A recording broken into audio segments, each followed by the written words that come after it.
Спортивным подвигом можно назвать встречу Хаджимухана с японским чемпионом по борьбе джиу-джитсу Саракики.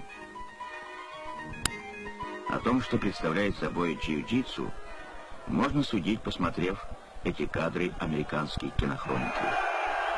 Следует только добавить, что джиу-джитсу намного опаснее той борьбы, что вы видите на экране.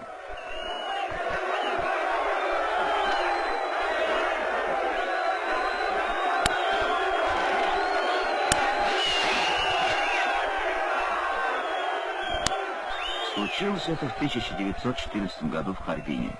Очевидец схватки Феофан Лавренов так об этом вспоминал. Вызов японца Саракики ошеломил русских богатырей. Никто не решался выйти против него. Самым смелым оказался Хаджимухан. Схватка была жестокая.